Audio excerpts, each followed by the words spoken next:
Welcome to Garden Talk. Larry Meiller here, and we are broadcasting live today from the 2025 PBS Wisconsin Garden and Green Living Expo. And we have a dandy audience I'm looking at right now. A lot of smart, good-looking people out there. And they are going to be part of the show today. And they'll be asking questions as we move along of our guests. And we have three guests to start the show today. First guest is Amanda Balistreri. She manages the expo for PBS Wisconsin. She's here to talk about what you can see and do here. So we'll visit with her first, but then we'll also be talking gardening with our two guests, Brian Hudelson, Director of the Plant Disease Diagnostic Clinic in the Department of Plant Pathology at UW-Madison, and with Lisa Johnson. Lisa, UW Extension Horticulture Educator for Dane County. As we move along today, I hope you'll join in with your questions as you listen in. What would you like to know, maybe to start things, about this year's expo? What would you like to see maybe at the event in the future? We'll be taking your questions from listeners as well as audience, and you can give us a call. The number is 800-642-1234, 1-800-642-1234, or you can email us. The email address, talk@wpr.org. That's talk@wpr.org. Amanda Balistreri, thank you for joining in today. Appreciate it very much. So excited to be here. Thank you for broadcasting live from the show. Yeah, it's the first time we've done this. I can hardly believe that. So glad you're here. Brian and Lisa and I have done Saturday mornings many, many times. Very popular. So it's fun to do a live show. I was thinking back, trying to remember when the Garden Expo actually started. It goes back. Yes. This is our 32nd annual Garden Expo. It is the first year of the Garden and Green Living Expo, but it started, it was inspired, PBS Wisconsin for many years had a show called The Wisconsin Gardener, hosted by Shelley Ryan, and that inspired this event. Started in PBS Studios, quickly outgrew the space, and now we're here at the Alliant Energy Center. Yeah, it's a great event. And you know, I walked around this morning before the show, and I'm looking at everything that is here. For those who haven't been to an expo, what does the event offer? Yeah, that's a great question. So really excited with the garden and green living aspect. This year, there's such a wide variety of exhibitors, people selling seeds, yard art, experts like Brian and Lisa join us. And you can ask your questions, but we have wonderful plant pots and wood thing. I mean, we just have everything here. And actually, I saw some robotic lawnmowers. Yeah. Yeah, I didn't see any snow blowers, but thinking green, we're thinking spring. Well, let's talk logistics for the, days and hours and so forth. Absolutely. So we are open Friday. We open at noon. So today, noon to 7 p.m. Tomorrow, Saturday, is 9 a.m. to 6 p.m. And Sunday, 10 a.m. to 4 p.m. And you can buy... You can buy a lot of things. You can buy a lot of things. I was going to tell you, you can buy tickets online and in person. $12. So, and let's talk a bit more about the presentations. You know, I was looking through the bulletin, and there are a lot of people. Give a sense for what people are going to be able to hear and see. Yeah, thank you. So in addition to our exhibitor mall, we have over 140 educational presentations given by a wide variety of individuals. Some are exhibitors here, some are from UW and the Extension, and there's just a wide variety of topics talking about growing beets, floral design, talking about natural lawns, plant diseases, fruit trees. I mean, that can also be found on the website, a full schedule of the events. But yeah, we have something for everyone.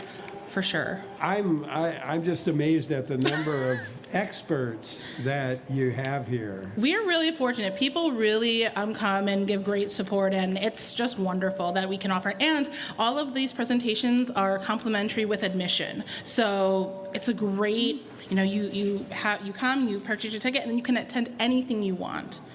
Well, I tell you, I would just as soon take a little time myself. And I know, it's hard. It's hard working. And when I'm scheduling this, I'm thinking, wait a minute. Yeah, and I know Lisa and Brian will be doing a lot of that as well. They do. As we move along. And the picture of me, it looks like as typical, my eyes are closed and my mouth is open. You look great.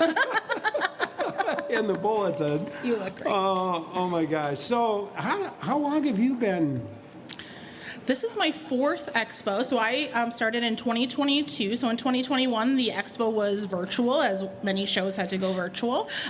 So then I came and helped bring it back in person in 2022. So this is my fourth expo, and there's been a lot of changes, and I'm really excited to see the direction that it is going, and finally get to really build community and see familiar faces. And this year as I walked around, it seemed to me there were even more exhibits. This is the most since before 2020, yes. What do we have here, 150? So we have, we have over 160 exhibitors and over 255 booths. One of the cool things for me as I walked around was that several of the booths, there were people there had been had been guests on the show. Yes. So it was kind of cool to be able to sit down and talk to, not sit down, stand and talk to some of those folks who across a pretty broad range of things. And you're going to find everything here as you look around, from pottery to... Yeah. If I needed earrings, I could buy. There's also a lot of live plants. That's something I failed to mention before, which is great. Believe it or not, there's people with a huge array of succulents. There's some cactuses in this cold weather, but just so much greenery. It's great. It's great. Well, it's perfect, and I want to thank you so much for taking a couple of minutes to be with us. So give me quickly again the hours and how much it costs to get in. Absolutely. So Friday, today, noon to 7 p.m., Saturday, 9 a.m. to 6 p.m., and Sunday, 10 a.m. to 4 p.m., and it is $12 online at wigardenexpo.com, or in person, $12. Yeah, just show up. Just show up. Why not? We're happy to pick. Yeah, we're happy to sell you a ticket here. Amanda Balistreri, our first guest today. She is manager of PBS Wisconsin Garden and Green Living Expo. Oh, I forgot to ask you, why did you change the name? Absolutely, yes. I'd love to talk about that quickly. So really, we were hoping to open the show to a new, growing audience that's committed to environmental sustainability and really better align with PBS Wisconsin and PBS in general, strong commitment to environmental and climate programming, and really just kind of a refresh for an eye to the future. And I feel refreshed being in this space. Well, I feel refreshed talking with you. Thank you so much. Thanks, Amanda. Amanda Balistreri, manager of the PBS Wisconsin Garden and Green Living Expo. I'm Larry Meiller. You're listening to WPR.org. You're listening to Garden Talk on WPR News. Larry Meiller here, and pleased to welcome back two of our favorite guests for Garden Talk every year. One is Lisa Johnson, UW Extension horticulture educator for Dane County. And Lisa, it's great to see your smiling face again. It's great to see you too, Larry. Really great to have you back. And Brian Hudelson, Dr. Death. That's me, yes. Director of the Plant Disease Diagnostic Lab. He has never seen a slippery, slimy plant that I haven't loved, yes. That he hasn't loved. So as these two, between the two of them, they cover a broad range of topics. And as we talk with them, I hope you'll join in. What have you been thinking about? What happened in your garden last year? What do you want to know about diseases? What do you want to know about some of the new varieties of flowers or landscape plants, maybe that Lisa's worked with, or Brian. I hope you'll join in. You can give us a call. The number is 800-642-1234, 1-800-642-1234, or you could email us to talk@wpr.org. It's talk@wpr.org. And of course, those in our live audience, if you have a question for Lisa or Brian or both, give us a raised hand. Raise your hand, and Jill Nadeau, our executive producer, will be along with a microphone and help you out. You guys have been involved for, well, Brian, do you go back all the way back? Or? Not all the way back. I'm not quite that old. Well, I probably am old enough, but I wasn't with the extension for all the way back. But I've been involved for a long, long time. Yeah, and Lisa, I know you are as well. Yeah, it'll be 25 years in May. What do you most look forward to with this event? Oh gosh, for me, seeing people that I don't see at other times of the year. It's always so much fun to work with you too, Larry, and answering people's gardening questions. That's something I really treasure. Is when somebody has a problem and I can help with it. And if I don't know the answer, I get to look it up and add to my knowledge base and help them at the same time. Yeah. And Brian, you've sort of got a dual role in a way. You're the plant disease diagnostic clinic guy. I can't tell you how many times I have said on the show, you ought to get a hold of Brian at the Plant Disease Diagnostic Clinic, and even shows that didn't involve Garden Talk, maybe our Wednesday when we're talking outdoor environment. That's been going on a long time. How does that work? How does that Plant Disease Diagnostic Clinic work? Well, we're a for-fee service, and unfortunately, I'm not totally funded by the university, so we have to make enough money to cover half-time salary and our overhead. But if you want to submit a sample, you can either do it digitally, or you can submit a physical sample. And we have our website, which is pddc.wis.edu. And if you go onto that website, right on the main page, there's a link to where you can submit photos if you'd like to do that. And we currently charge a $25 fee to do that. If you send in a physical sample, you can send in photos first if you want to, and we'll chat back and forth. And then I may say, I need to see the actual plant or a part of the plant in order to do a diagnosis. And then we can talk about fees. It starts at $30 for a physical sample, and we'll go from there.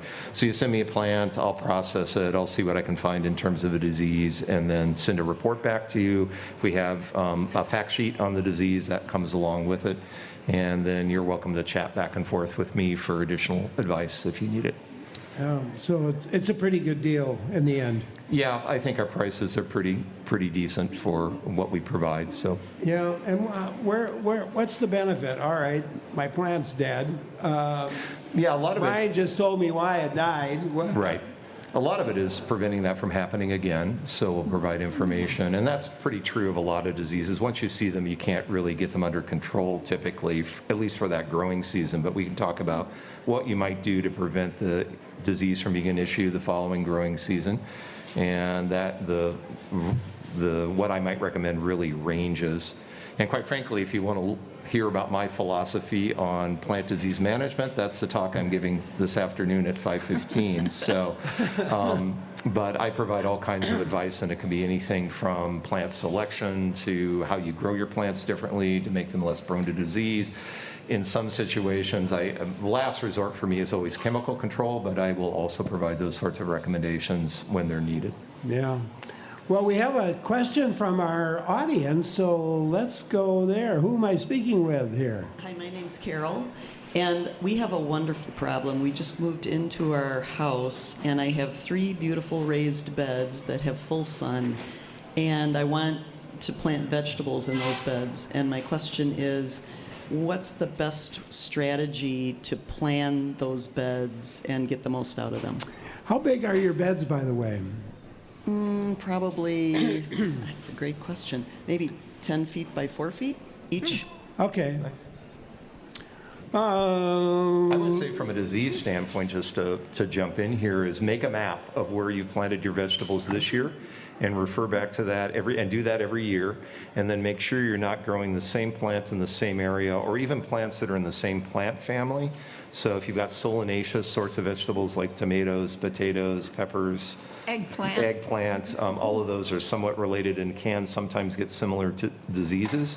So the more you can do, move that around and, leave as long as you possibly can before you bring that plant back into that area. That's a really great way to help prevent a lot of plant diseases. The other thing from a disease standpoint is good spacing. Yep. If you're growing tomatoes, definitely my recommendation, and people typically can't do this, but when those plants are full size, you want them so there's no overlap in branches, because anytime you get a dense canopy, you tend to trap a lot of moisture, and then you end up increasing the likelihood of leaf diseases. So if you're growing tomatoes and they defoliate from the bottom up, you know all about that, the common leaf blights on tomatoes. So those are the two things that I can think of from a disease standpoint. Also with watering, I would try to do soaker hoses or drip hoses. Don't use a sprinkler. That tends to increase disease problems as well. Yeah, all good tips. Lisa, anything to add there? Yeah, I don't know, have you filled your beds with soil yet? Or did it come with soil in it? Okay, there is some soil in it. Okay, one thing with raised beds is that they are prone to having the soil kind of compact over time. So you'll probably find that you need to add some soil every year. What I typically do I have 3 raised beds myself, and I do practice that crop rotation that Brian was talking about. We also have a fact sheet at the Wisconsin Horticulture website. You can check it out at our booth. I think we've got some physical copies, but it does have what plants are in what plant family, and which is a really handy thing to know when you're doing your crop rotation, because it should be like 3 or 4 years before, and fortunately you have 3 beds, so you grow your tomatoes in bed number 1, next year bed number 2, next year bed number 3, and then you rotate back. So that will really help you. But for the soil, what I do with my raised beds is I get some, it's called potting mix. There are lots of brands out there. That doesn't particularly matter. What does matter is that they typically are actually soil-less. They don't actually have any true soil in them. So they're very spongy, and they help to keep the bed from getting compacted. So I use one part of that and one part of either composted manure or topsoil. And you can, if you have some topsoil and manure, you can use that too, but a 1-to-1 ratio works pretty well. And then I usually just work up the soil a little bit. One thing Brian was talking about, keeping records, take pictures. That's a really super easy way to keep track of what you planted where. And sometimes it can, if you're like, oh, I had a problem with that crop this year. If you can take pictures and, send them to me, or if you're not in Dane County, to whoever your extension person is, we can try and help you with that. All right, thank you very much, folks. And working that soil, by the way, I kind of pitchfork in. Yeah. And dig the soil that's kind of been just sitting there so that they sort of mingle together. Right, yeah, you definitely want to make sure that all of you don't have layers of different kinds of media, but that it's all mixed together. Let's take another question from the audience. This is Lee, and my question is somewhat related. I do not have raised beds, but do you recommend a soil sample? And if so, how do you get it analyzed? Mm-hmm. Lisa? Yeah, I do recommend soil testing. It's a great way to find out what you have before you add anything else. So the UW Soils Lab is a place to do that. We have at our booth the two forms you're going to need. One tells you how to take the sample. The other is the intake form that tells the people at the lab what you're growing so that they can customize their recommendations. And you will also get a report of how much potassium, phosphorus, and they don't have a direct test for nitrogen, but they'll tell you organic matter content. And they will tell you if you need to add anything for your particular crop, or whether you need to, they'll tell you pH as well. So if you need to lower the pH, they'll tell you how much sulfur product, et cetera. You don't need to do it real often, you know, every 3 to 5 years should be fine, unless you're growing something like blueberries, then you might want to keep track of that pH, more closely. But yeah, it's a pretty easy process to do. Great, great answer, great question, great answer. Let's take another question from the audience. Hi. Hi, this is Joyce, and I know that I have the invasive jumping worm in my landscape, and I'm wanting to know what I do to mitigate any of its effects. I don't have vegetables, but I have perennials like hosta and trillium and things like that. Oh, first of all, my sympathies. I have them too. And the good news seems to be that they do seem to, you know, this is anecdotal, but for other people that I've talked to as well, it seems that the population goes down over time. But the first thing I would recommend is not to feed them by using bark mulch. So if you can go a year or more without bark mulch, that will help take the population down. Also, as many as you can, you know, collect over the season and remove, that is helpful too. Like when you're, you know, when you're planting or something, if you find one, certainly don't let it get away, because it just takes one worm to reproduce. They don't need a mate, unfortunately. And once they become mature, they go ahead and start, laying their little cocoons.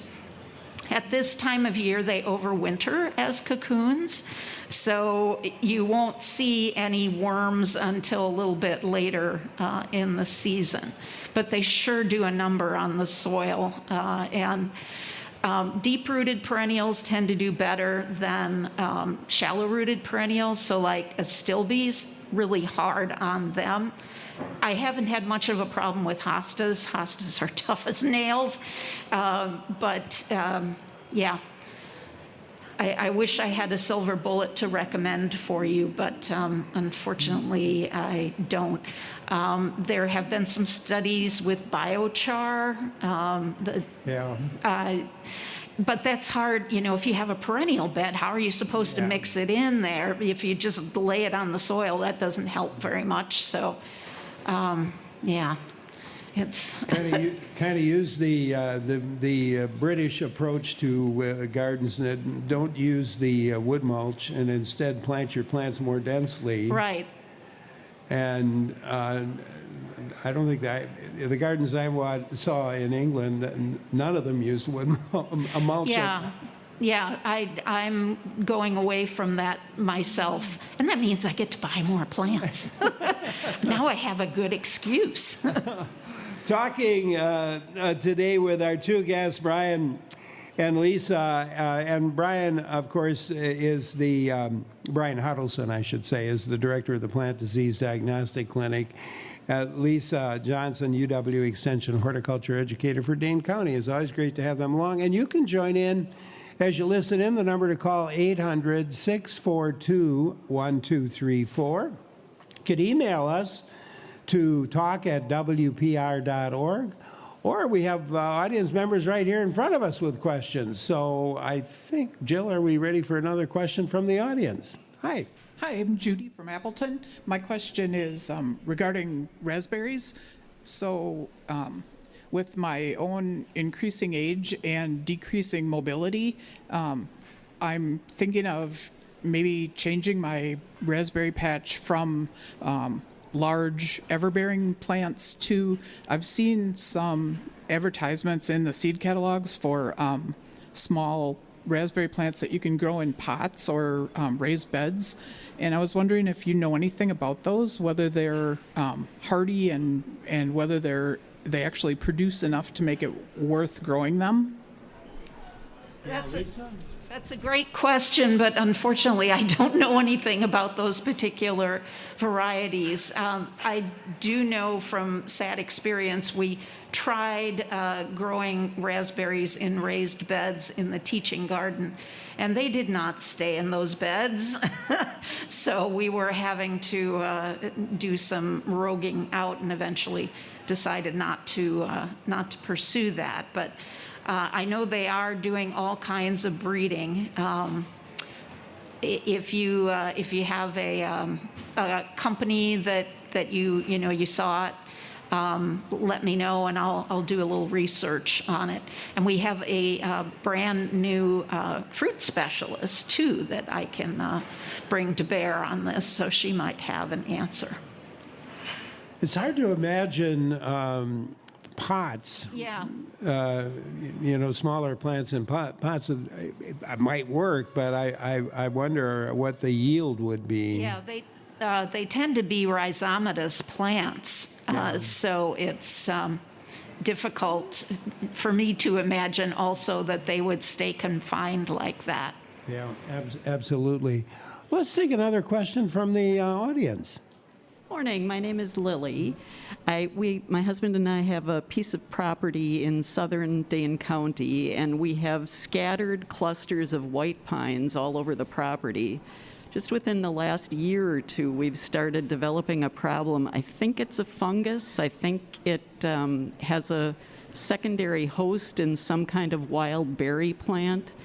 But we noticed this first one dead branch on a beautiful tall white pine, and a week later the whole tree was dead. And you see the sap bleeding down the trunk, and we cut the branches off that are affected. They have a gall on them, an obvious gall.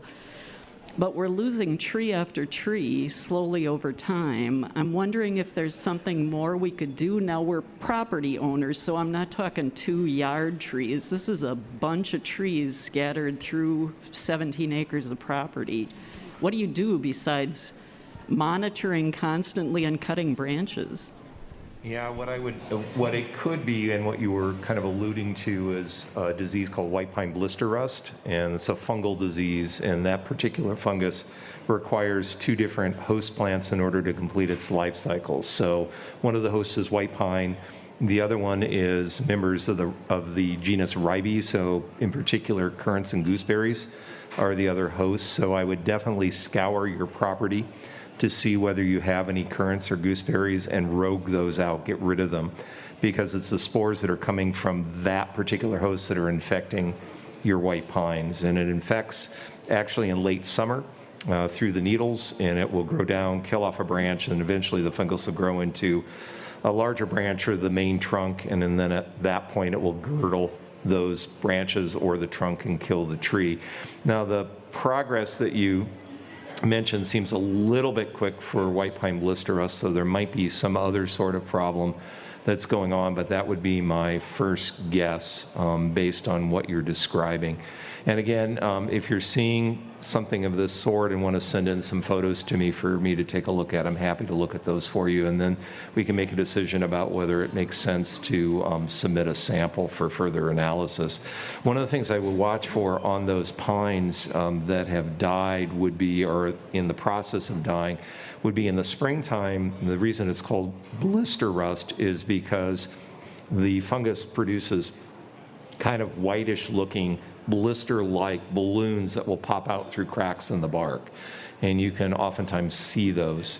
So watch for those as well, and if you do see that, that would be a confirmation of that particular disease. But again, the easiest way to deal with that is to get rid of any gooseberries or currants that you have. And with larger trees, you can also prune the branches up And if you prune up about roughly 10 to 12 feet, then the spores don't seem to infect those upper branches. So even if you miss some of the gooseberries or currants, you'd be pretty much good to go. That makes good sense. Thank you very much for that question. Again, you can join in. The number to call, 1-800-642-1234, or you could email to talk@wpr.org, and we'd love to hear from you. Well, as you reviewed last year, I mean, we're still pretty early in the year. What were from your point of view, let's talk about some good things here for a minute, Lisa. Were there new varieties or particular plants that you tried out last year, or you heard from other folks that you work with that were particularly nice last year and a nice surprise?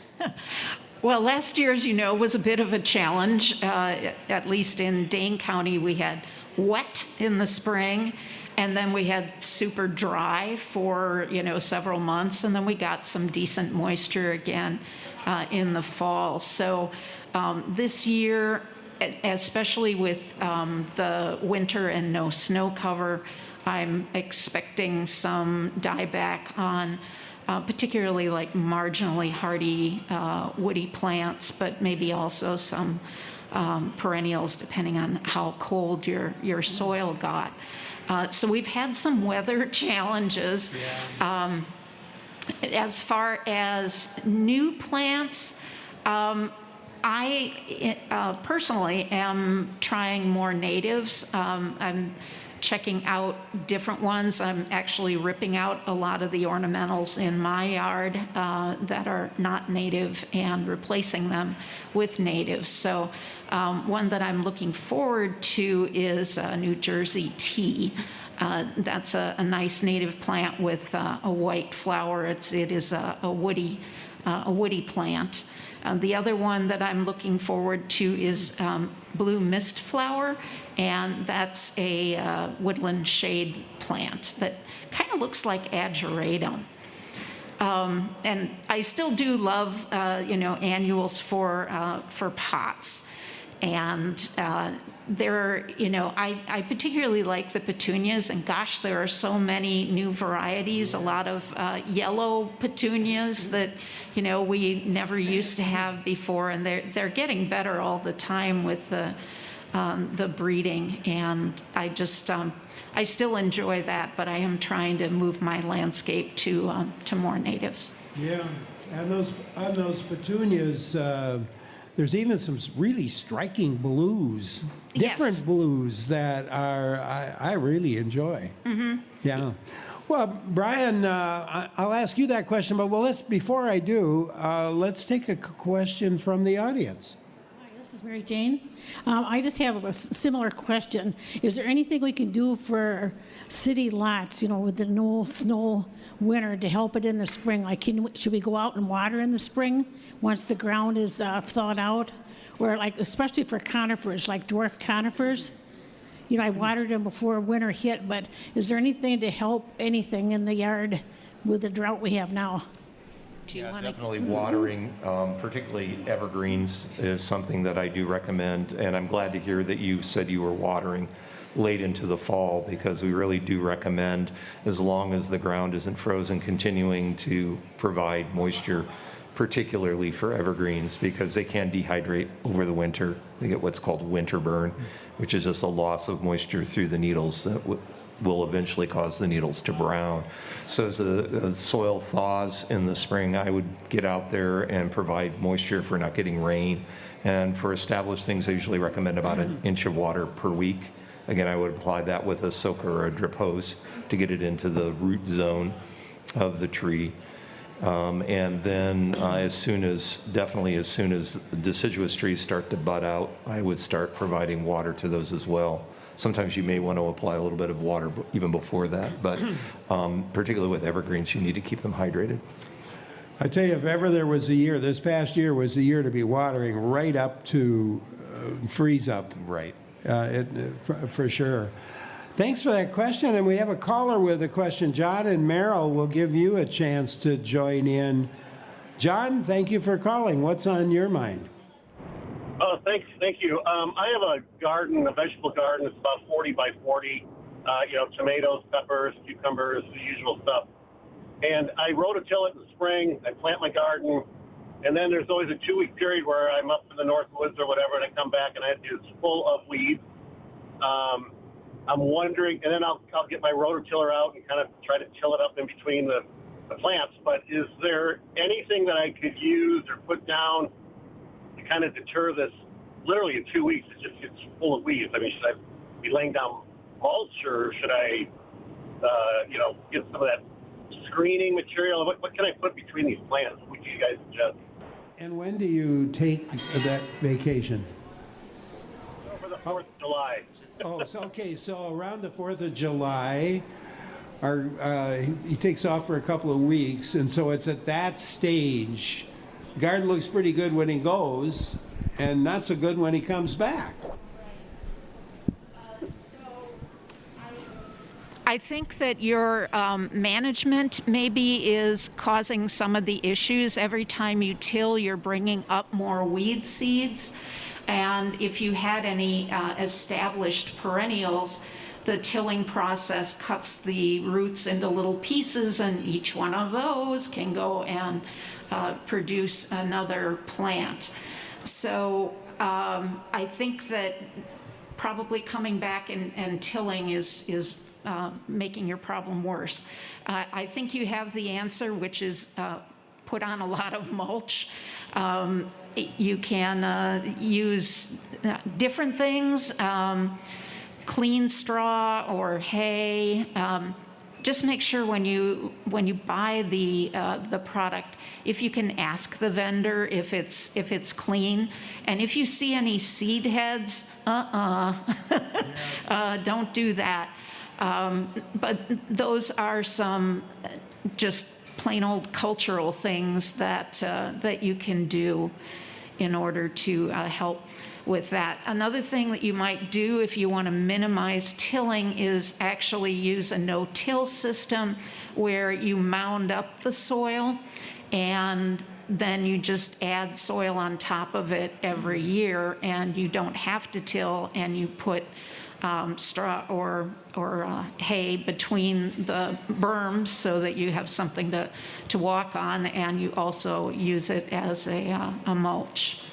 But that can be a real successful way of gardening. Some people like to use small branches at the bottom of those berms to kind of give it a structural head start. It does take a lot of work in the front end of the process, but it saves labor later on because you're not tilling all the time. Yeah. One caution or one question I was asked if you're buying hay is whether or not were any herbicides used in the production of the material, because I have seen situations where people have spread hay around their vegetables, particularly tomatoes, and then all of a sudden you have these deformed looking tomatoes, and it's from herbicide residues in the hay. All good advice from our guest today, Brian Hudelson, Director of the Plant Disease Diagnostic Clinic at UW, Lisa Johnson, UW Extension Horticulture Educator for Dane County. I'm Larry Meiller. You can join in, by the way, with questions. The number is 800-642-1234 or email to talk@wpr.org. I'm Larry Meiller for Garden Talk on WPR News. You're listening to Garden Talk on WPR News. Larry Meiller here, and we're having a lot of fun today broadcasting from the PBS Wisconsin Garden and Green Living Clinic, and a great audience in front of us asking a lot of questions, which has been great.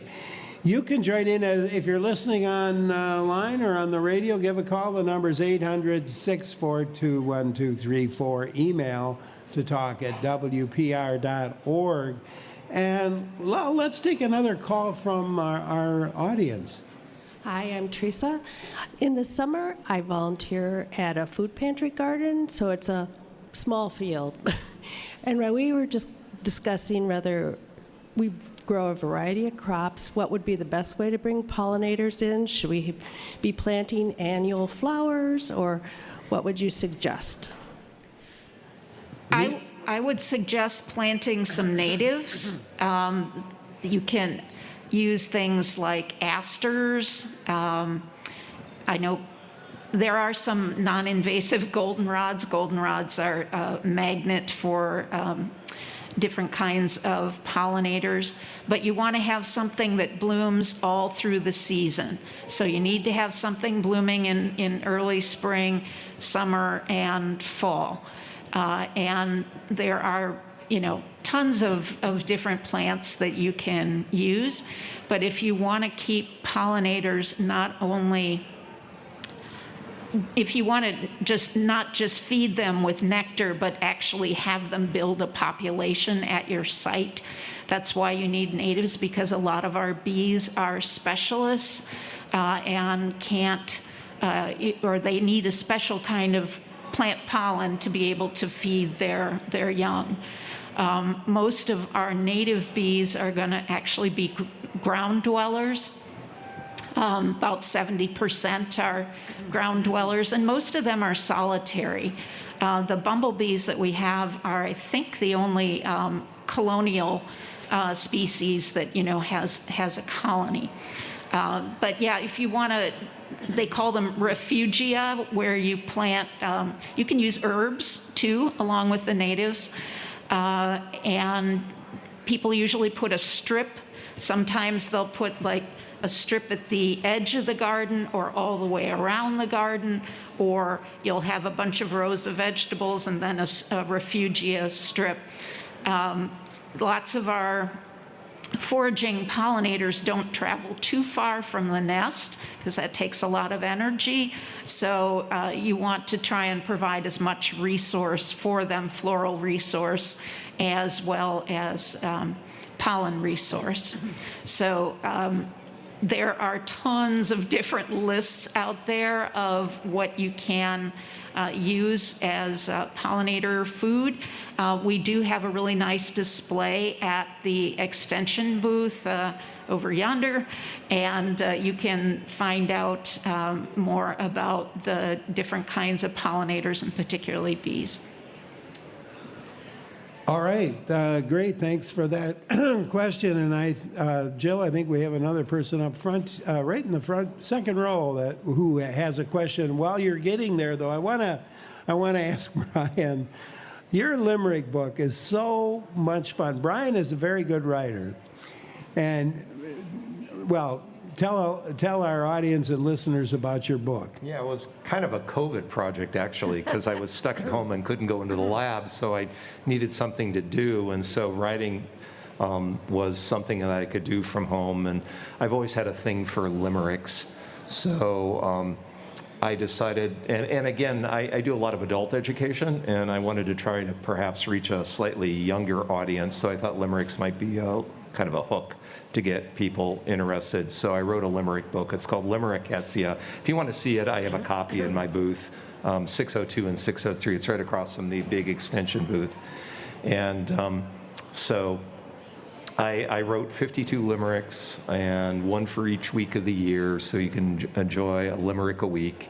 And I'm actually working on a second book as well. So the Limericketia basically talks about all kinds of different diseases. The second book I'm working on is all limericks that have to do with disease management and control.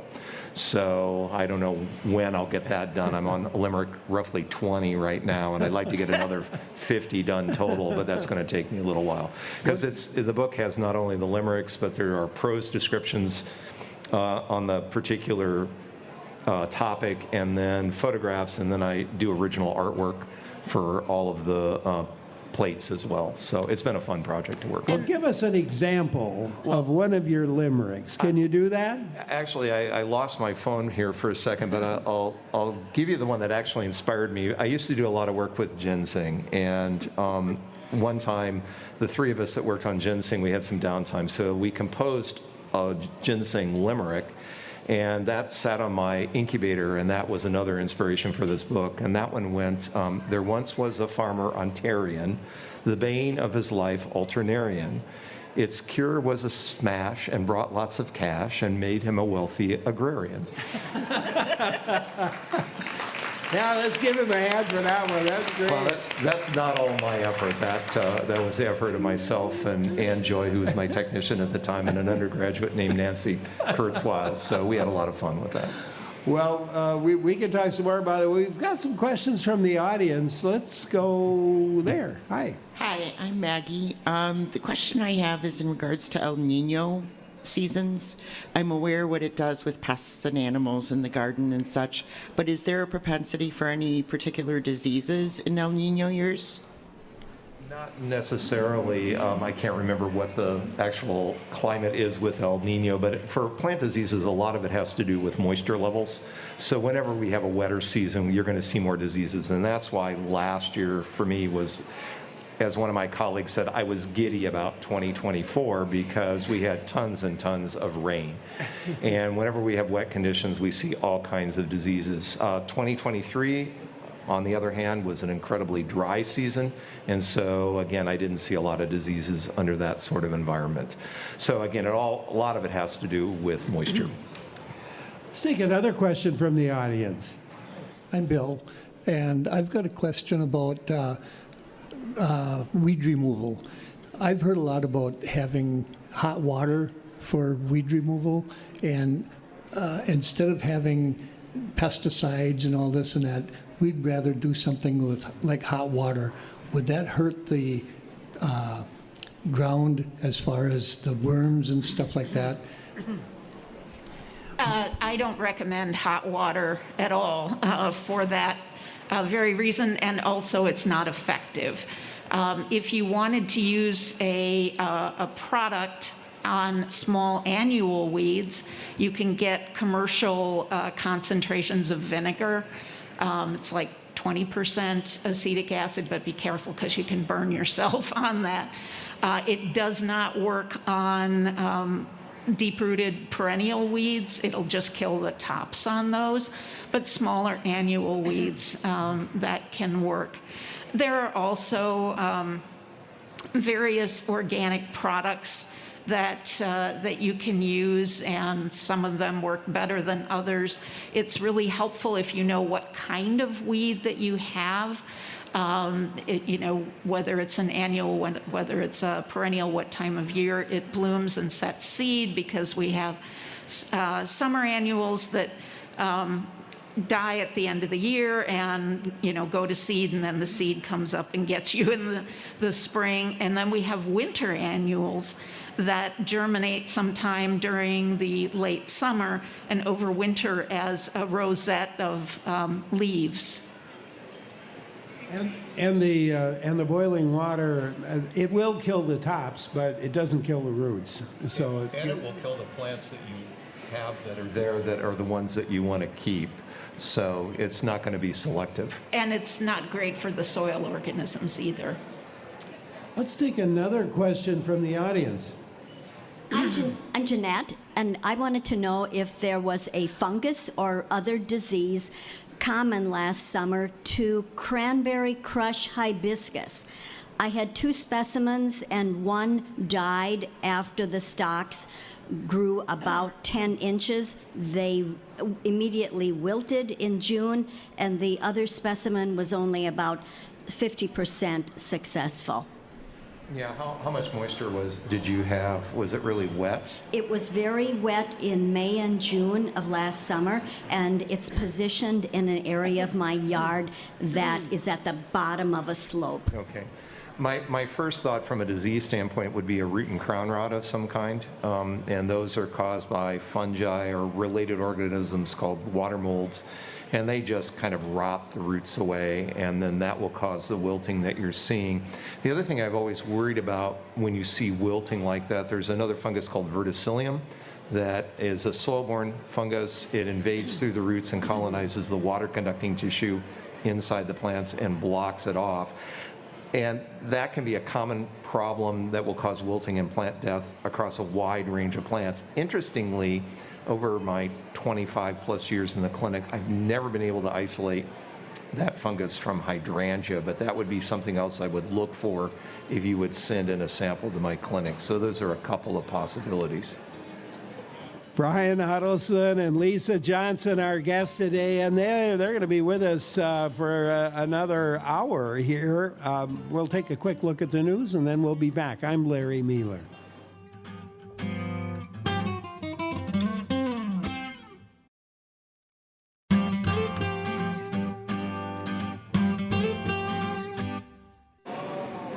Welcome to Garden Talk. Larry Meiller here. We're broadcasting live from PBS Wisconsin Garden and Green Living Expo, of course, in Madison. We have a great audience here with us today. They've been asking a lot of great questions. And as you listen in, maybe on the radio or online, I hope you'll join in with your questions for our guests, Brian Hudelson and Lisa Johnson. Brian directs the Plant Disease Diagnostic Clinic, and Lisa, of course, Extension Home Horticulture Educator for Dane County. And we've gone across a pretty broad range of questions, which has been great. And again, join in. If you have one, give a call. The number is 800-642-1234. Email to talk@wpr.org. And we have a couple of questions from our listeners. An emailer, Carol, says she has a raised garden, 4 by 16 feet. Is it enough to loosen the soil, add new soil material, and stir it in enough that Carol doesn't have to rotate her crops? She's got one 4 by 16 foot bed. I would still be inclined to rotate as much as possible, even if you're adding new soil, because the plants that you had there previously, as diligent as you are to removing those, each year you're going to leave little bits of plant debris, and those can harbor disease-causing organisms. And even if you're mixing in new soil, there's a possibility that you could get spore production from those and have problems if you replant the same crop. And quite frankly, with certain pathogens, I mentioned verticillium during the first hour of the program, that one will build up in the soil, and that's one you don't want to get established. Yeah, makes good sense. Here's another email from Laura in Madison. Email about their elm tree. Laura plans to treat the tree for fungal disease, but it's also been damaged by boring beetles, specifically the two-line chestnut borer and bronze birch borers as well. Sounds like a tree that I had in one of my past lawns. Is there anything Laura can plant in their nearby garden to protect against beetle borers? Is there a question? Yeah, those particular beetles I wouldn't expect a lot in an elm tree per se, particularly bronze birch borer. That's a birch insect. Yeah. And two-line chestnut borer I tend to see more in oak trees rather than elms. The insect I would expect in elms would be elm bark beetle, which is an insect that can transmit the Dutch elm disease fungus.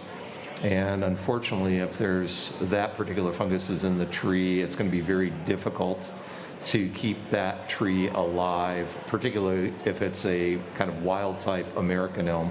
Those are quite susceptible to Dutch elm disease, and they tend to be killed off relatively rapidly. Brian, she mentioned treatment. I didn't think that I think that once it's in the tree, I know those injectable, it's kind of controversial. Yeah. Well, for Dutch elm disease, typically there are injection treatments that you can use, and they can be effective. They work best, though, if you are injecting the trees before they're infected with the fungus. Right. If they are infected, if you catch the disease very, very early, so not more than probably about 5% of the canopy affected, then they can slow down the disease. But again, that fungus is going to be in the tree permanently. That treatment isn't going to kill it off. It's just going to make it less active. I'd recommend that she contact PJ Leash from the Insect Diagnostic Lab, and he might be able to give her some recommendations, and particularly if she can send him some photos of the holes that were made by the borer that can give him a clue as to what the insect actually is. Yeah, and if you type in UW Insect Diagnostic Lab, That'll get you there. that'll get you there pretty quickly, and you can get a hold of PJ that way. We have another question from the audience. Hi. Hi, guys. This past year, we have some lilac trees in our yard. Early in the year, the leaves started to turn brown and simply fall off. We had very few flowers, and I thought it was something we were doing, but I noticed the neighbors' stuff was doing the same. In the fall, they started almost to leaf back out. They turned brown again and fell off. Any thoughts or help on that?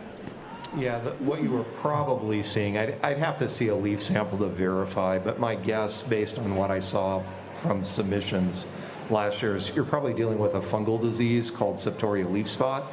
And again, because we had such a really wet year last year, it was great for that particular fungus to get established in lilacs. And if those of you in the audience who are tomato growers, you may have heard of Septoria leaf spot on tomato. It's not exactly the same fungus, it's a different species. One goes to tomato, there's another species that goes to lilac. But it causes similar symptoms, so you'll typically see spotting and then eventual total browning of the leaves starting kind of at the bottom and working its way up.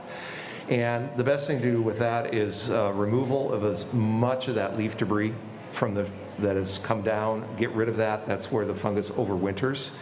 And then probably some thinning of the shrubs in order to increase airflow. That will help dry leaves if they get wet. Although quite frankly, given the rain we had early last year, you could have done pretty much anything that I'm telling you, and it probably wouldn't have made a lot of difference. There are fungicide treatments you could use. If you want some recommendations on that, I suggest coming over to my booth, 602, 603. We can talk about that a little bit more. But I think the thinning will help, and then the good fall cleanup, quote unquote fall, just get that leaf litter gone before the shrubs begin or the trees begin to leaf out again in the spring. If you take a look at those plants, you'll probably be able to see the buds for next year on the branches. So a lot of people think this disease kills the shrubs, and it doesn't. All right. Thank you for that question. Here's another question from our audience. Hi.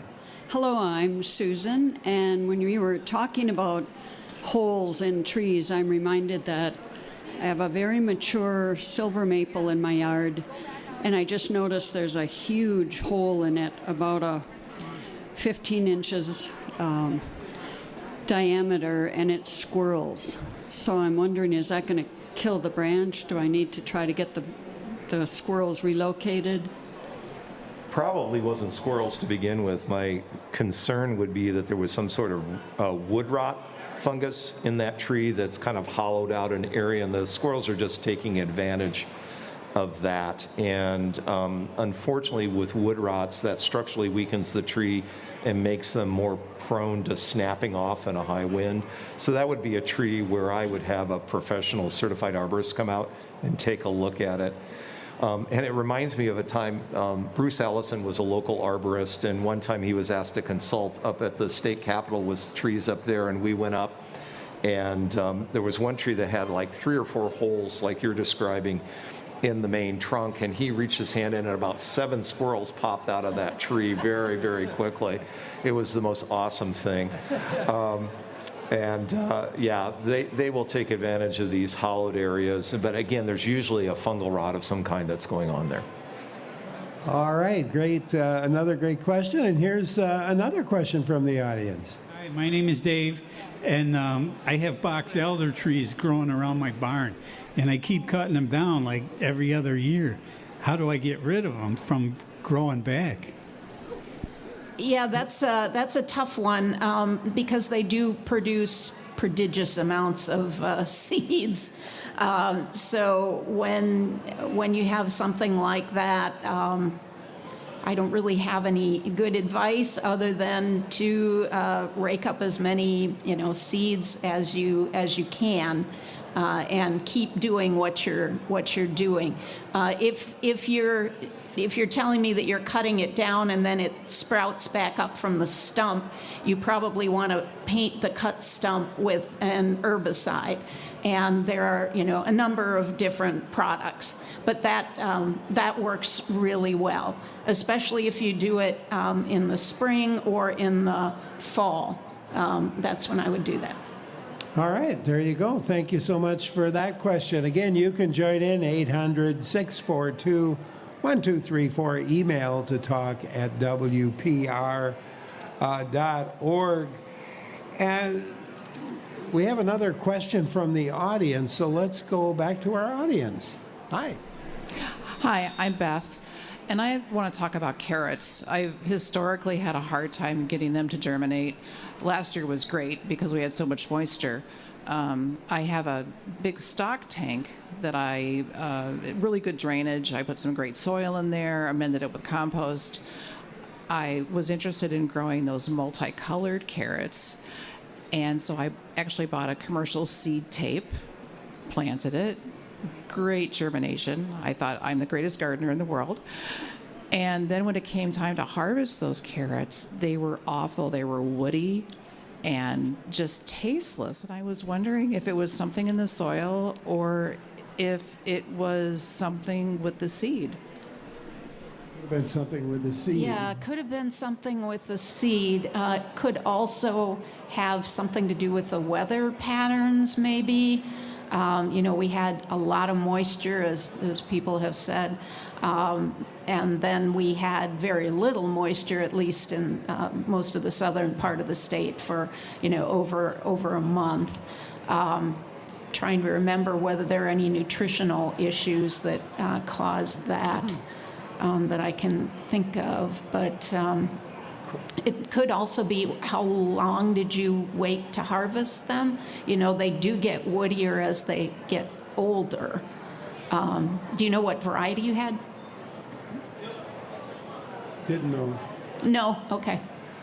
Yeah. Sorry, Jill, I made you run back. It was a mix on the seed tape. Okay. So there were several different varieties. And so if you're planting your carrots in the spring, for a summer crop, when do you harvest them?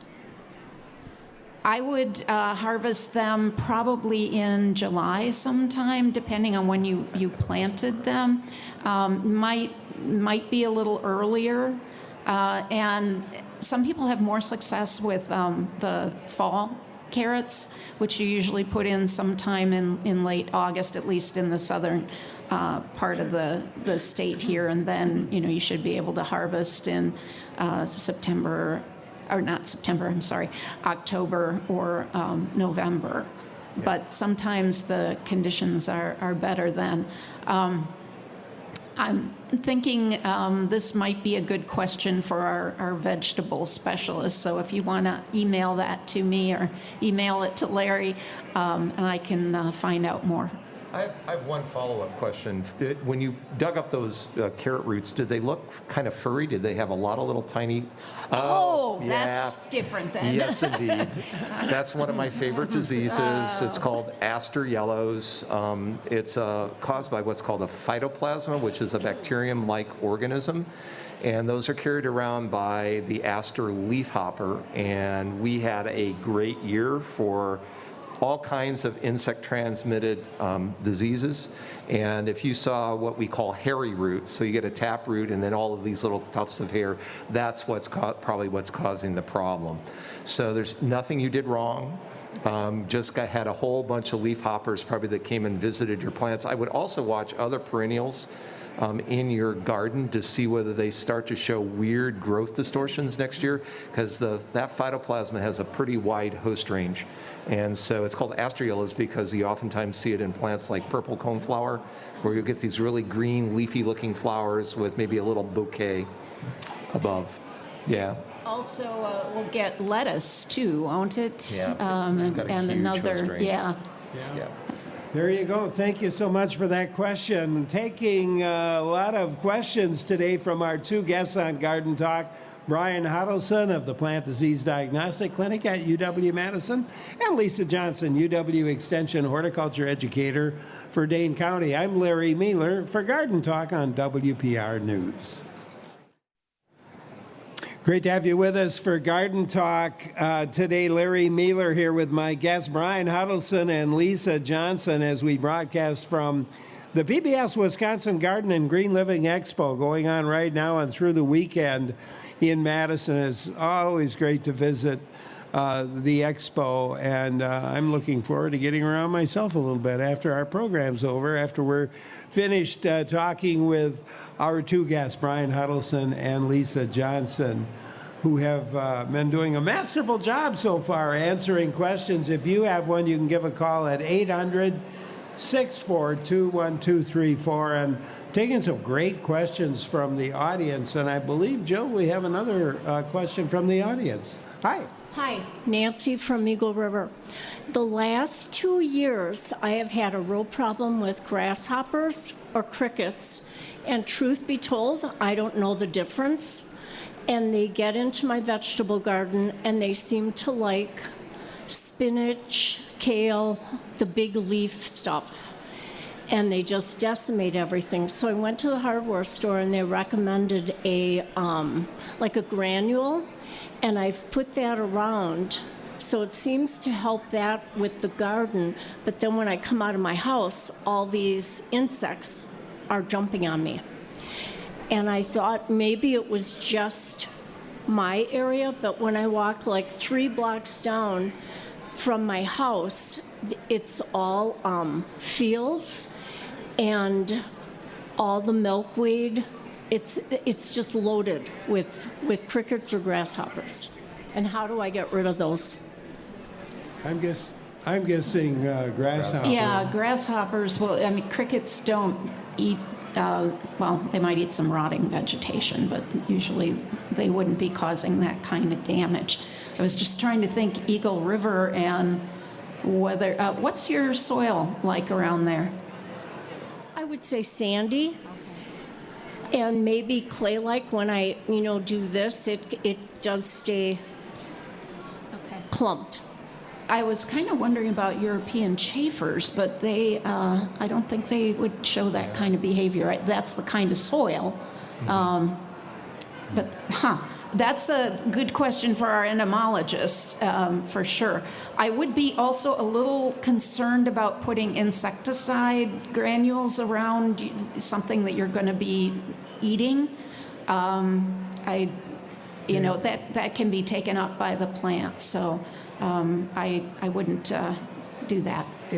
If you can take a picture of, get a good close-up of the insect, you can actually send that, email it to PJ. To PJ Leash at the UW Insect Diagnostic Lab, and he could probably give you a pretty quick response. And tell him to copy me on the response, because now I'm curious. Okay, there you go. Thank you so much. Lisa, I know you've got a number of classes, and I want to make sure, we get some information about those classes before the show's over. Oh, sure. So right now we're in the middle of our winter vegetable series. I have a series of classes called Green Thumb classes and Green Thumb gardening, and I have a fall set of classes, and then I have the winter set that is about growing vegetables, all aspects. Brian will actually be a speaker, not next week, but the week after, I think, talking about vegetable diseases. But we cover vegetable insects, we cover cover cropping, we cover weed management, and all kinds of different things. So we're about halfway through, but you can get the recordings and the handouts if you contact the Dane County Extension office. And if you go to the Dane County Extension website and go under the horticulture tab, you can find out about other classes that I might be teaching as well. We have a seed starting class that will be in March, and pruning class that will, can't remember whether that one's March, probably March. And we do that. We do a lecture inside, then go out to the teaching garden and actually practice some hands-on what we learn. But the Green Thumb classes are online, and so anybody can participate with those. And Brian, you've got some fun things going on as well, do you not? Yeah, actually, I also have a lecture series that I do once a month. So if you want to geek out about plant diseases, you can go to my clinic website, pddc.wis.edu, and look for the monthly talks and sign up for those. And then the other thing you should check out are my building block plant diseases. So I'm a big Lego fan. And I was really excited when Lego came out with their botanical series. I think I have every one of those. And I thought if Lego can design plants, healthy plants made out of Lego, then I can design disease plants that you can make out of Lego bricks as well. And I've got 10 that are out and available. And you can stop by my booth if you'd like to see what I'm doing. So They're really cool. You should see They them. really are cool. Yeah. Yeah, and they've got educational value as well. They have a fact sheet that goes along with it, and a modeling kit that tells you how to put it together. And I forgot one thing, which is the horticulture team is got an Ask the Expert series. It's third Monday of the month Roughly usually. third That's Monday. online too. So if you go to our booth, there's information about that as well. Brian and I usually participate, as well as a lot of our other colleagues. Yep.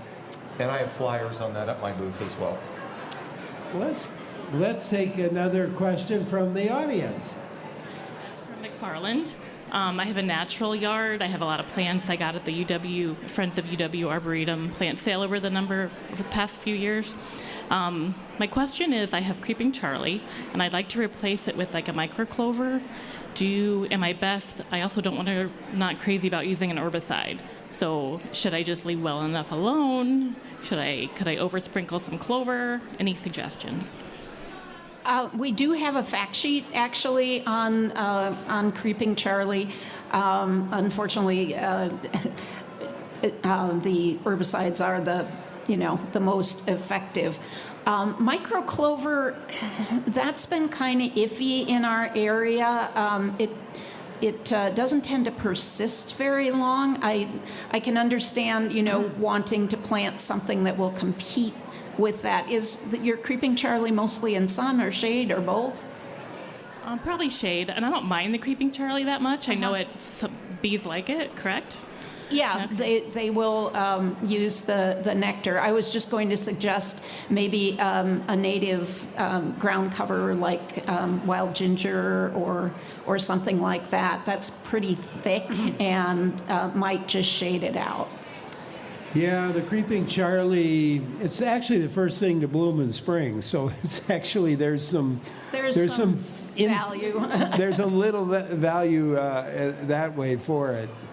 Thanks a lot for that question. We have many emails and calls who left messages. And here's one I have never had before. So I'm going to read it to you. Have you ever heard of anyone using urine, human or otherwise, as a fertilizer for houseplants? Someone suggested this to me, and I'm highly skeptical, but also curious. I would not recommend that. Well, it has would work. Yeah, it but could. There are a lot of human health. Too. Human health issues doing that. So that would not be my recommendation and either. I imagine it might smell as well, and if you have pets, that might attract them to the plants. So thumbs down on that one. Actually, one of the few problems that I will diagnose by smell is dog urine damage. I oftentimes will get lots of times arborvitae that come in that dogs have urinated on, and I can actually just open those and I can smell it and say, yep, that's money. what it is. Easy money. Polly emailed us. She wants to be able to grow her sweetheart roses this year. Are they disease magnets? Which type's the easiest to grow, and how can you avoid the disease? Sweetheart roses. That's not one that I'm familiar with. Smaller rose? Yeah. Yeah. I think it's a smaller rose. Yeah. There are some roses that are more disease resistant than others. The Meiller roses have some disease resistance. A lot of the rugosas, although I hate to recommend rugosas anymore because they can be invasive in some areas. We do have some native roses as well, but I couldn't say for sure whether they're disease resistant or not. But yeah, I don't know whether I don't think Madison Rose Society has a booth here, but they used to. I think I'm just getting some Oh, clarity. the knockouts too. Knockouts are very disease resistant. That whole series. I'm just getting some additional information, shall we call it, on that one. I think she wants to grow roses for her sweetheart. Oh. So she's looking for long-stemmed roses. Maybe, that sounds more like it. Yeah, that sounds more like a hybrid tea or a floribunda or something like that. And a lot of those are not really disease resistant. So I would look for something, if you can find it, that has resistance to black spot. That's the most common fungal disease of roses. And then also probably powdery mildew resistance, if you can find that, because those are the two major diseases that I tend to see on roses. I think there's an American Rose Society, and they might have some information on that. You might be able to just do a internet search as well for roses with disease resistance to powdery mildew and black spot. Mike called but couldn't stay with us. Mike said he used to be a master gardener but stepped away from his landscaping work for a few years due to health concerns. Mike wants to know how he can get kind of recertified as a master gardener. Well, he's not here, so I can't tell him to come to the booth. The Wisconsin Master Gardener Program has an awesome website that says how to get started. You can also email them with questions about how to recertify. If that's what whether you need to retake the classes and the exam, or whether you can go through some other process.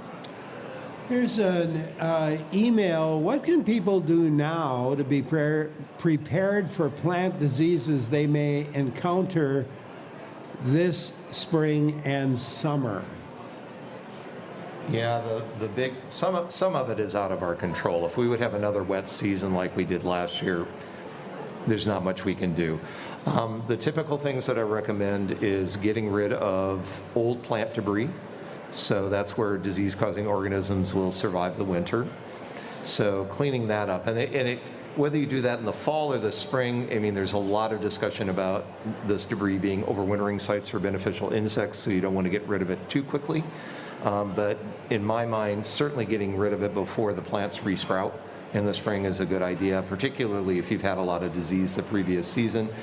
Thinning is also very important, whether it's a tree where you prune it to remove branches, or if you've got an herbaceous ornamental that you pull some of it out, or you dig up that clump and divide it and replant it. What that does, again, is tends to allow better airflow, which dries things out, and that tends to be less favorable for disease. Those are the big two that I could think of. The other thing is if you're supplemental watering, not watering with a sprinkler, that's bad news as well, because that just simulates having a lot of rain. But those would be the things. And then if you're putting in new plants, if you want to consider a resistant variety, if you've seen a particular disease on a particular kind of plant, so Monardas get a lot of powdery mildew. Phlox. Phlox. So with those, if you want to get a variety that's been bred for resistance to powdery mildews, that could be helpful. On the other hand, again, people are really pushing to do native plants, and so those particular varieties don't fit into that particular philosophy. But those are some of the things that you could think about. Michael in Lodi called but couldn't stay with us. Michael has a black walnut shade tree. It's 12 feet from the house. Appears to be dying. The branches are falling out of the crown. The entire tree appears to be drooping. And Michael wonders what could be wrong with the tree and if there's anything that can be done to save it. Doesn't sound good. No, it doesn't. No, and saving the tree is probably not going to be an option based on how severe the symptoms appear based on the description. My first thought would be potentially a problem with a fungal disease called armillaria root disease. And for that one, I would watch around the base of the tree and in the root zone for mushrooms that might form that are kind of honey colored. And if you see that, again, take some photos, get it to me. I can verify if that's what you're dealing with. If that's the disease, you do kind of want to remove the tree as quickly as possible and get rid of as much of the root system as you can, because that pathogen has a fairly wide host range and it forms these really creepy root-like structures that grow out through the soil, and when they come into contact with other roots, they will infect other types of trees. The other disease that we haven't ever documented here in the state, which that you might be dealing with, is something called thousand canker disease. It's a fungal disease that, that potentially you could be dealing with. If you want more information about that, I suggest basically give me a shout, email me, and I can provide you with a fact sheet on that. And have a certified arborist look at the tree directly. That was going to be my advice as well, because a certified arborist. Yeah, Wisconsin certified arborist. You can go to their website. Let's take another question from the audience. Hello? I was wondering if there's any benefit to putting coffee grounds on plants. I would prefer to put the coffee grounds in like your compost pile and compost them so that they're not directly being put on fresh, because they do produce some tannins and other things that might not agree with some of your plants. But yeah, it's a fine thing to compost, absolutely. Yeah, good question. Robin emailed. Her neighbor has been out raking her lawn, and Robin says the neighbor says she's aerating it by raking it, and that it helps to bring the lawn back to life in time for spring. And Robin wonders if there's any darn truth to that. Well, raking is raking and aerating is aerating, so... it's two different things. Yeah, it is two different things, but the person might be raking out thatch, which, is not a bad idea. But I'm just thinking how frozen the ground is right now and whether that's an issue. But raking out thatch is certainly a decent thing to do for lawns. But if you want to aerate that, you need a core aerator to do that. And with, if there were if there was no raking done in the fall and the leaves are thickly laying over the lawn, I guess getting rid of them certainly doesn't hurt, but it's not. Or you could get rid of some lawn. Or get rid of some lawn. Yeah, that'd be another way to do it. Let's see. Natalie emailed to say they have a black walnut at the back of their property, and Natalie's interested in planting some natives. The area at the base of the slope along a new fence line is wet at times. So Natalie wonders if tall grasses would grow under a black walnut, and I think there are some grasses that'll grow under. Yeah, I'd have to look. A lot of our, prairie grasses would not be really well adapted for black walnut. But there are some forbs, flowering plants that might work there, and possibly some sedges.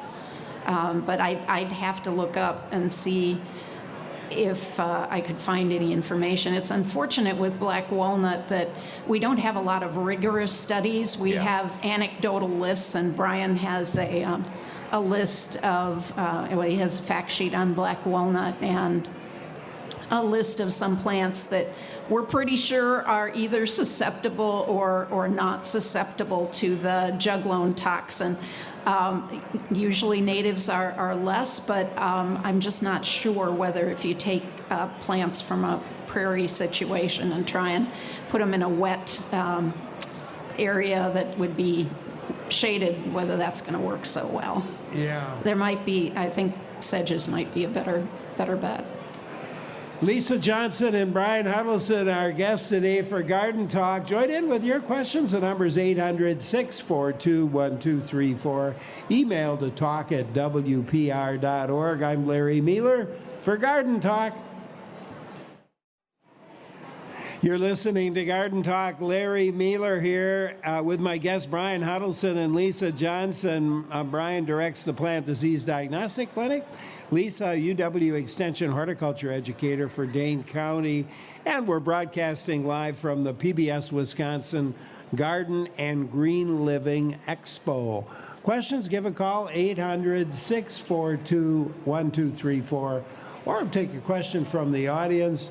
Or you could email us to talk@wpr.org.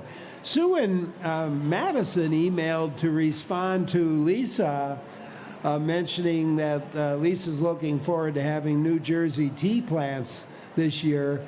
Sue said they have had the shrubs in their garden for about 5 years and have discovered that the rabbits just love eating them in winter. Sue said they use a simple wire or plastic netting to keep around them from late fall until mid-May.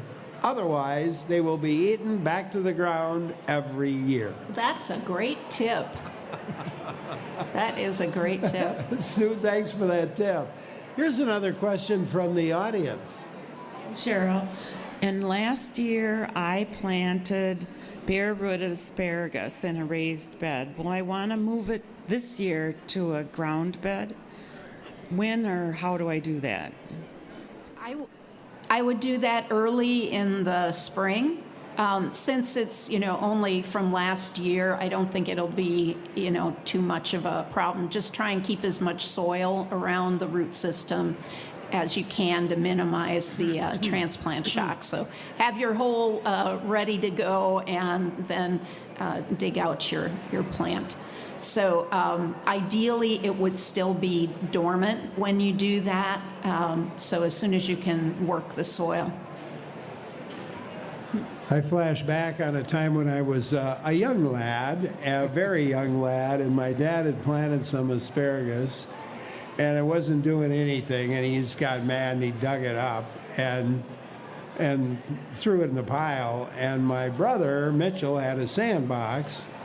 And so he took those plants and stuck them in the sandbox, to which they started doing really well, upon which my dad took them back. Probably put them someplace that doesn't drain. Someplace else. Yeah, that's a good notice there that, asparagus does like good drainage for sure. And maybe your dad originally had them someplace where the clay was heavy or it didn't drain very well. That's really funny, though. So we've got Glenn emailing for advice about the best way to eliminate thistles from flower gardens. They just keep coming, Glenn says. Oh, I wish that we're in a vegetable garden, because I've got some better recommendations than I do in a flower garden. In a flower garden situation, about all that you can do is either pulling or using herbicide, unfortunately. And especially when they run through the perennials, that can be a problem. If it were a vegetable garden, I'd recommend using a cover crop called sorghum Sudan grass. That competes with it really well. It does get super tall, so you have to mow it a couple of times a year, but it after a couple of seasons, you can usually get rid of it that way. But unfortunately, that's not really an option for a flower bed unless it's an annual flower bed. Let's take another question from the audience. Hi.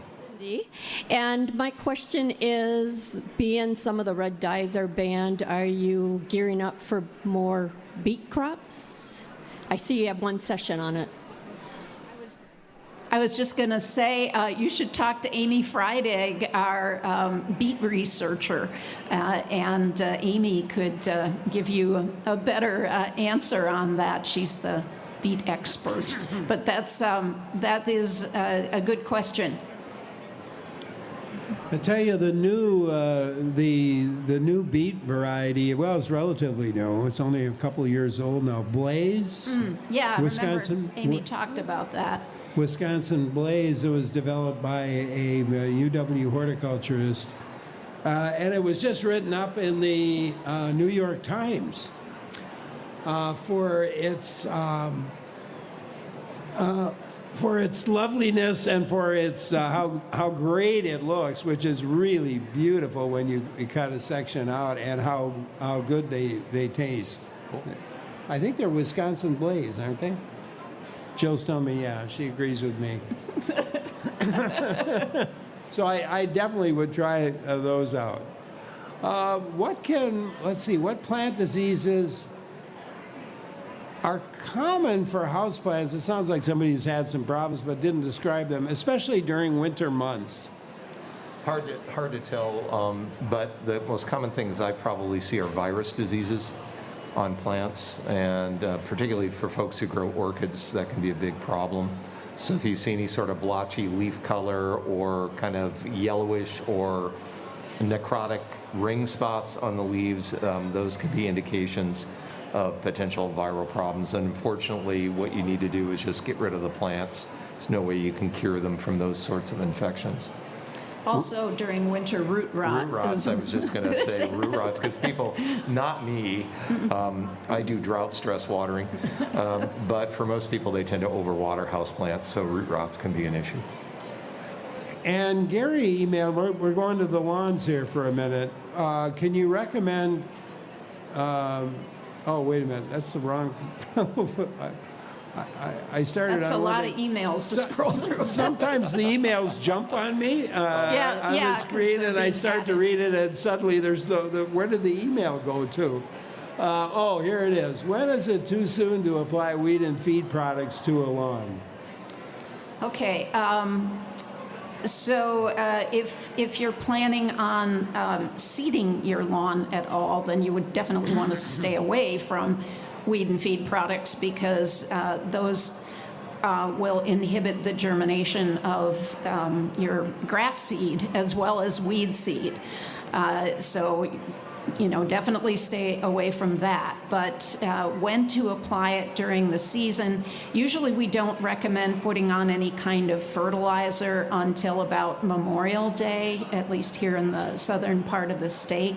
You don't want to put that stuff on too early. Now, that being said, if your product is a pre-emergent that is being used to get rid of grass seed or crabgrass, that's an annual and overwinters as seed. So then you would need to put it on super early because that will germinate when it's 55 degrees at half an inch down. So you'd need to put it on in April. And so then you have this problem where you have conflicting things going on. You shouldn't be applying fertilizer at that time, but you should be applying the pre-emergent. So I don't really like the pre-emergent products for or the weed and feed for that very problem. Now, if you're using it to get rid of what we call winter annuals that are going to produce seed sometime in late summer, then you could apply it in July if it's not too dry. And you probably will be protected against seed germination at that time of year. So it kind of depends on what they're trying to get rid of, whether it's crabgrass or whether it's something else. But yeah, it is problematic putting fertilizer on in April. Yeah, the lawn people that we have on the show tend to frown on weed and feed because usually the timing is off. Yeah. For one or the other. For one or the other. So you're better off to not go that route. At least that's what the lawn guys tend to say on the program. I would agree. I want to go back to those beets for just a minute because I gave the name wrong. Uh-oh. Which happily Jill reminded me that the name of this beet, and I really want to encourage people to try and get their hands on some of the seed. It's called Badger Flame. It is a gorgeous beet, and when you slice it, the flame within is really remarkably beautiful. And it is very tasty, and it was developed by Erwin Goldman and his team of researchers and students, and took many years of selective breeding to get to this Badger Flame. So look for Badger Flame. And as an aside, no matter what beet you get, I highly recommend grilling beets. Ooh. Grilled beets are the best beets you will ever eat in your entire life. They're just so much sweeter. Huh. The sweetness really comes through, and I look forward every grilling season to big handfuls of beets on the grill. So, well, enough about me. Let's see. We're starting to run a little bit out of time here. Just a reminder, you guys are located here at the expo. Just inside the door. Just inside the door. So anybody, I mean, we got a great audience here that is going to probably rush to your. I want to go see those Legos again myself that Brian's got. But it's been a lot of fun, hasn't it? Yeah. Oh yeah. How many years have we been together here for? Oh my goodness. Long time. Yeah. I remember Shelley used to do this with us often. Yeah, that goes. So rest her soul. Yeah. And it's nice to see you still carry your picture, Brian. Yeah, and I have a little write-up about Shelley at my booth as well, if you'd like to read more. She's a great individual. There wouldn't have been an expo without her. Nope. Without her, for sure. Well, we want to thank everybody who's come today to be with us. It's a great audience of people, and I want to thank the expo folks. I got to get this right. Was PBS Wisconsin Garden and Green Living Expo. It's the new name, and it's taken me a while to get used to it. Special shout out to Amanda Balistreri, and of course, special thanks to our WPR director, Sarah Ashworth, for coming in, and all our colleagues in marketing and planned giving departments. It's great to have you with us as well. And our WPR program overall program director, Adam Friedrich, is great to see him today. Our technical directors here at the Alliant Energy Center, Tyler Ditter and Lee Rayburn, Jeff Robbins back in the studio, and our other team members, Joel Padnod and Clara Neipert, have been busily typing in questions from those of you who called. And thank you all for listening. It's always great to do Garden Talk, and it's certainly fun to be here at the Expo with so many great people. And next time around, I think we might even be talking about, we'll be taking a deep dive into perennials with a spokesperson from the American Horticultural Society for next week's Garden Talk show. Oh, definitely tune in. Yeah. Tune in. I'm going to tune in for sure. Thank you all, and stay with us if you're listening in. Lots more in store here on WPR News and Garden Talk. I'm Larry Meiller.